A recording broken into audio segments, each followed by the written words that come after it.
You're a high school graduate working as a janitor. H. Suits you well.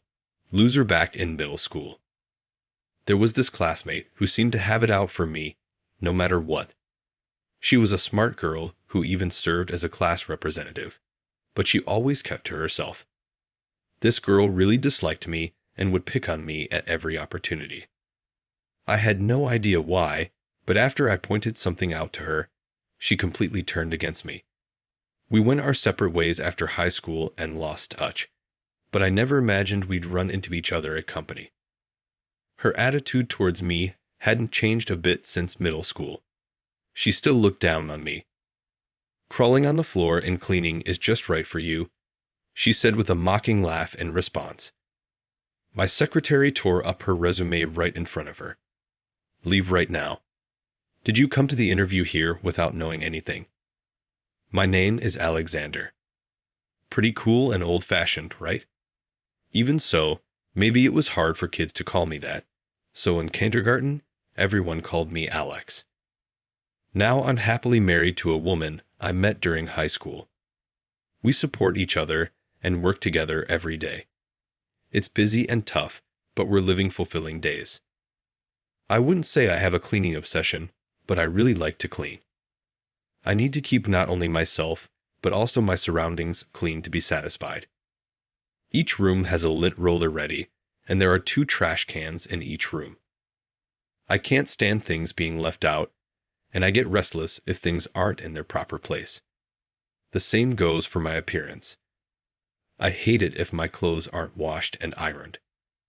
Even if a bit of wrinkle is considered stylish for some clothes, I'd iron them.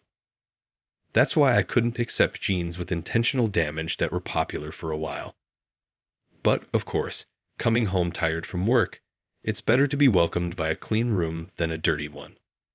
It's like a trade I was born with, so no matter how tired I am, I never skip cleaning. Cleaning also helps me relieve stress, so it's ultimately for my own good. People who don't know me well often think I have a cleaning obsession, and I not only like cleaning my room myself, but also enjoy watching others clean. Watching everyone cooperate in cleaning from a step back is something I like to observe. Many people struggle with cleaning and tidying up. That's why observing someone who can move efficiently feels like I can learn about their strengths in areas I wouldn't know from their regular work. I like discovering these unseen aspects through cleaning. My wife Charlotte has a strict personality when it comes to manners and etiquette. As a matter of course, I've always said I'm off, and I'm home even when I was living alone. But the most stringent aspect was the attitude towards others. No matter the circumstances, I would never forgive someone who belittles others or hurled insults in front of a third party. If someone dared to do such a thing in front of Charlotte, they get a lecture. I've been in such situations a few times, but it was in those moments that I found Charlotte quite intimidating and firmly told myself I must watch my behavior and choice of words around Charlotte.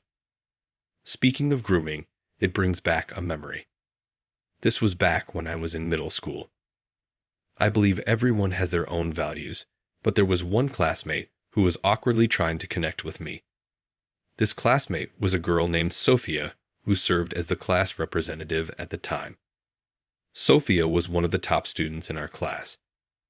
Apparently, both of her parents had attended and graduated from top universities, and it seemed like academic excellence ran in her family. Maybe that's why she was raised with the mindset that being the best was the norm. She always kept people at a distance, winning was expected, and she believed she always had to be on top, leading and giving orders. This belief was as natural to her as breathing.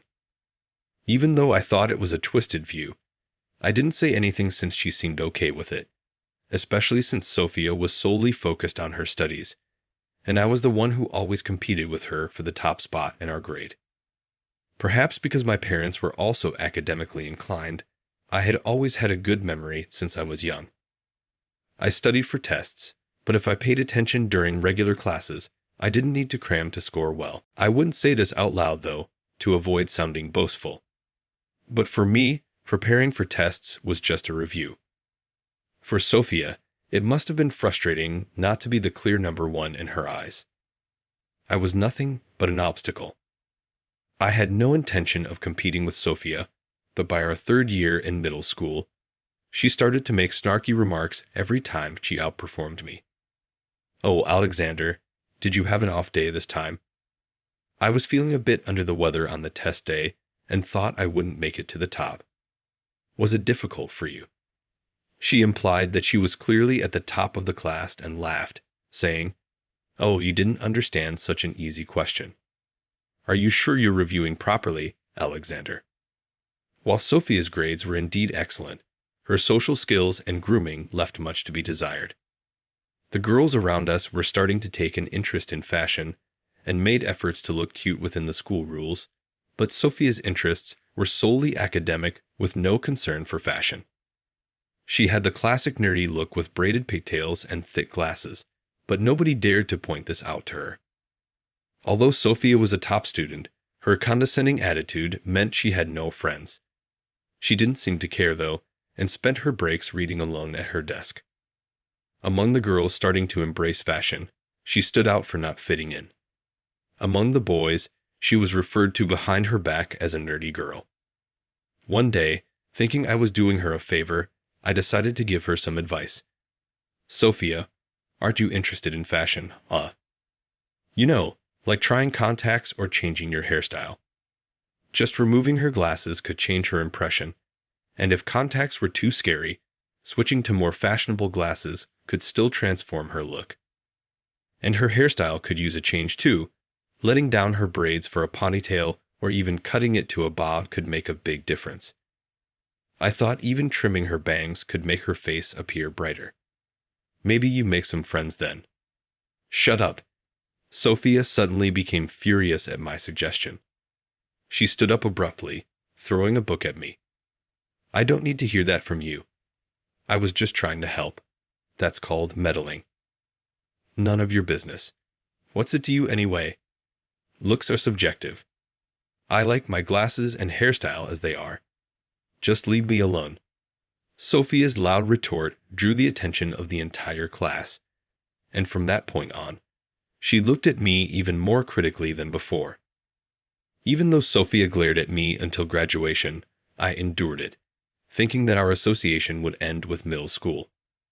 Anyway, naturally, Sophia's path was to attend a prestigious school. She might have been influenced by the expectations of those around her and her parents. On the other hand, I chose a regular public high school. When Sophia found out, she came up to my desk, puffing her chest out in triumph. "Alexander, I hear you're going to a public high school."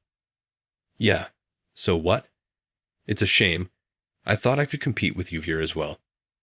I'm going to the top school in the county, so we might not see each other again." I truly hope so, from the bottom of my heart. Continuing to face such an attitude in high school would probably drive me to the brink of stress. I've always been someone with little desire for competition. I don't cling to material things, and I can easily give up something if it means competing with someone else for it. Besides, attending a prestigious school would likely require a lot of money. My family is just an average middle-class household. Both my parents are intelligent, but they've never been interested in climbing the corporate ladder, believing that a balanced life without excess is best. So we've always lived modestly. That's why I chose a school that was convenient and affordable. There's no shame in it. Since the school's academic level was average, it was also at this high school that I met Charlotte, who would become my wife. Therefore, I can confidently say that my choice was the right one. My meeting with Charlotte started with me falling for her at first sight. She was straightforward, disliking dishonesty, and had a no-nonsense personality which seemed to put off some students. But more than that, she was surrounded by many female friends. Charlotte was serious, but also knew how to blend in with those around her like a typical high school girl. She wore makeup within the school rules and matched accessories with her friends. I secretly admired Charlotte from afar. We were in different classes, our electives and committees were also different, so I wanted to find a way to connect. But there were no opportunities for interaction. I was almost ready to give up, but it seems that fate was on my side. By chance, I ended up working at the same part-time job as Charlotte, which was introduced to me by a senior. The job was at a small bookstore. Charlotte worked the counter while I handled stocking new books, weekly magazines, and journals. The weight of the magazines could be quite heavy in large numbers. I was prepared for the physical demand, but by the time I finished, my back and arms ached terribly. During a break, I found myself massaging my back in the storeroom. Embarrassingly, this turned out to be the first chance for Charlotte and me to converse. "Huh, you look beat. Good job, Alexander." "Thanks. We're from the same high school, right?" You know about me." I was thrilled, and my heart raced at the thought that she knew me. I wasn't a standout like Charlotte, so I assumed I was unnoticed. I was even prepared to graduate without ever being recognized by her. Because it's a cool name. Alexander has an old-fashioned ring to it. Yeah, I like it too. Charlotte started to close the distance between us, and I was secretly celebrating inside. After that, we began talking about high school at our part-time job, and even started chatting at school. We would greet each other in the hallways and even started lending and borrowing textbooks when we ended up in the same class. As we moved up the grades, we would often engage in lively conversations in the classroom. Charlotte was always popular, and she was constantly surrounded by people. Feeling anxious about this situation, I decided to confess my feelings to her on the way home from our part-time job. "I like you. Will you go out with me?" It wasn't a cool way to confess, but I just expressed my feelings directly in a straightforward manner. That was all I, a clumsy person, could do in the dimly lit street after our part-time job without any romantic atmosphere or mood. Charlotte accepted me. We smoothly started dating from there and graduated from high school. We didn't go on to university together, but instead decided to work at the headquarters introduced by our part-time job manager. Furthermore, the manager acted as a matchmaker, and they were able to get married. Everything seemed to fall into place smoothly since meeting Charlotte, and I cherished my happiness. One day, as I was diligently cleaning at the company as usual, a shadow fell in front of me. Because I was mopping the floor, I could tell from the feet that the shadow belonged to a woman wearing a recruit suit and high heels. And when I looked up to see the face, I was startled. Sophia. It was Sophia, my classmate from middle school, with whom I had lost touch since graduation. It seemed Sophia had started to care a bit more about her appearance compared to back then. Her glasses were now half-rimmed, and she had a fashionable hairstyle held up with a black scrunchie. However, her makeup didn't seem quite right, as if she wasn't used to it or it didn't suit her. "Ha-ha." Sophia looked down at me and chuckled. She puffed up her cheeks, crossed her arms, and lifted the corners of her mouth. "Are you the one crawling around here, Alexander?" "Hey, Sophia. Long time no see. Are you seriously doing this as a job?" "The janitor? Ha-ha. Oh dear, have you fully embraced being a loser?" As Sophia said all this in one breath, I secretly thought to myself, same as ever. She didn't raise her voice, but her condescending attitude hadn't changed. No, it might have even powered up.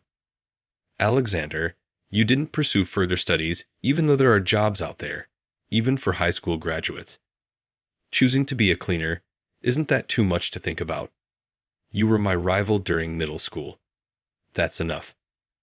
As Sophia continued to look down on me and spew sarcasm, Charlotte's voice sharply cut through. Charlotte's gaze was stern. Even as her husband, I felt a chill run through me at her expression. "What now, Charlotte? In front of a fledgling?" Sophia pulled out a document and showed it to us. It was Sophia's resume, with Sophia written in the name section. Seeing that we had recognized it, Charlotte quickly tore it down the middle. The sound of the paper tearing was followed by more tearing until it was shredded beyond repair. "What are you doing? Do you even realize whom you were talking to?" "Huh, the person cleaning over there. That's our president, Mr. Johnson." "President? Seriously? Coming here without even researching the president of the company you're applying to?" We don't need to interview someone like you. Please leave. Charlotte pointed sharply towards the exit, and inside, I thought, scary. While Sophia was busy studying at university, I had been working hard at the headquarters, learning the ropes from seniors and superiors. Through hard work and gradually improving performance, the president advised me that I was better suited to starting my own business rather than working under someone else. He was truly kind to me until the end, passing on books that inspired him during his own entrepreneurial journey, and even taking me to networking parties with other business owners, introducing me to many valuable contacts. With such support from those around me, Charlotte and I discussed it and decided to start our own company. I was actually aware that Sophia had applied to our company when her application came through. I wondered if it was some mistake, but enough time had passed since middle school, and Charlotte thought it was okay, so I let her application proceed to the interview stage. Charlotte was in charge of everything that followed. I trusted Charlotte's judgment and strictness in manners. She has a keen eye for people. That's why I'd entrusted her with the roles of my secretary and HR director. Our company, though small, has successfully attracted talented individuals and expanded its business. I believe this success is solely due to Charlotte's exceptional ability to evaluate people. As the HR director, Charlotte took action against Sophia. Even if you were a classmate of President Johnson, it doesn't matter. We don't hire people who lack the basic etiquette expected of a working professional. What do you mean? I graduated from a top university in active service. So what? Weren't you the one who always had it in for him during middle school? Always acting snide towards him. In the professional world, your academic background isn't as important as having common sense and basic decency. Sophia fell silent under Charlotte's relentless words. Essentially, Charlotte was saying Sophia lacked common sense. If you still want to join our company, carefully consider what I've said and start over from square one. That day, Sophia was sent home without even being allowed to interview. Later, I heard from a middle school friend about some rumors circulating in our hometown regarding this incident. Despite attending a prestigious school, Sophia wasn't as exceptional as she or others thought. She wasn't the top student, and she didn't get into top-tier universities. To make matters worse, her younger sister was highly talented and got into one of the nation's top universities straight out of high school. The difference between them had been evident since childhood, and Sophia was constantly compared to her sister by relatives and her parents. Why can't she be more like her sister? Really, who does she take after? It seems she was treated harshly by her own parents, likely feeling quite out of place at home. Desperate for the recognition, she neglected fashion and socializing with classmates, focusing solely on her studies. To her, someone like me, who often ranked first in our grade, was nothing but an obstacle. Understanding the background made her intense rivalry more comprehensible. Then, my friend started saying something strange. Weren't you the only one who paid attention to Sophia? Maybe she had a crush on you. What? She treated me like trash, you know. Like how kids are mean to those they actually like. That's what was suggested. But the only time I initiated contact with Sophia was when I commented on her grooming. Other than that, it was always Sophia who picked fights with me, and she seemed to have regarded me as an enemy ever since the grooming comment. If what my friend said was true, then Sophia might be even more awkward than I am. Perhaps she had her own way of reaching out, but at the time, I was not comfortable around Sophia and had no interest in romance, so I wouldn't have noticed anyway. Sophia's awkwardness hasn't changed, has it? But I did leave her many hints when I said, "Come back after you've thought it over." I didn't say, "Don't ever come back." She can figure it out if she thinks about it, right? Aha. If she was listening properly in that state, that is. Even though I heard about it from you, I didn't expect it to be that bad. She seemed like someone not used to dealing with people. Faced with Charlotte's sharp assessment, I could only offer a wry smile without a response. Sophia might have been harshly judged by her family, but she was undoubtedly intelligent, with her intellect and capabilities. I hope this experience frees her from her past constraints and helps her rediscover her true potential. Once she comes down, she'll notice the hints Charlotte gave her, and I hope she'll come back for another interview. I sincerely hope that everything moves in a positive direction.